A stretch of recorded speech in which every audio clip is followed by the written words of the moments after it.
Hi Charlie, welcome to the 101st video poll analysis, where I break down and analyze the LinkedIn poll that I posted last week and that closed this morning. Now I am thrilled to report that after a week and a half of rather mediocre poll performance, with a lot of the polls not even hitting my average of about 80 to 85 votes per poll, I finally got back into my groove with last week's poll question: do you support any college or professional sports team? There were three answer choices: yes, no, and sometimes.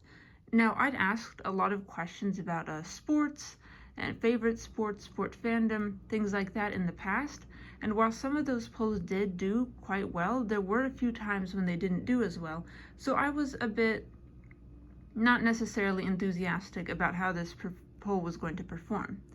Fortunately, this poll got a whopping 100 votes, thus making it a gold standard poll, which I consider to be any poll that gets 100 or more votes. This is how the distribution ended up breaking down. 63% of the 100 voters said that yes, they support a college or professional sports team. 18% of them, including myself, said no, they don't support any college or professional sports team, and 19% of voters were honest enough to admit that they sometimes support a college or professional sports team, but they probably wouldn't consider themselves avid fans of that team. Now here are some statistics about sports fandom. 41% of sports fans are locked into supporting a team by age 12. By age 17, 62% of fans are locked into supporting a sports team. 24% of fans choose to follow the same team as their parents. I honestly expected that percentage to be higher, considering how easy it is to pass loyalty to a particular sports team down through the generations when you're raising the child.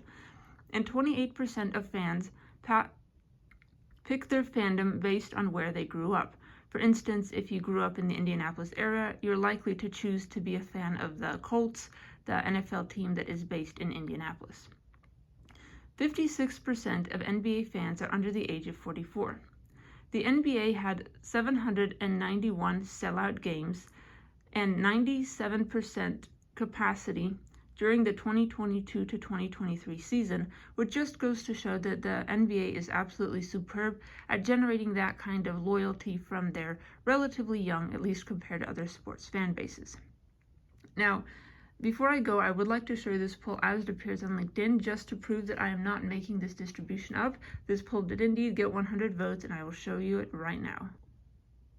So here is the poll as it appears on LinkedIn. As you can see, it indeed got 100 votes. It was just crossed that threshold of being a gold standard poll, and the most popular answer choice, getting a majority of the votes, was a yes. People are supporting a college or professional sports team 63% of the time, according to this poll. Now, Charlie, thank you so much for listening to my little spiel about sports fandom, and while I know you don't necessarily understand the sports that humans play, you are very enthusiastic about running after catnip mice and yarn balls, so perhaps we can create a sport around that, and then you would be an absolute champion. Anyway, Charlie, thank you so much for listening to my poll analysis, and stay tuned tomorrow for my 102nd poll analysis. Thank you for listening, Charlie, and goodbye.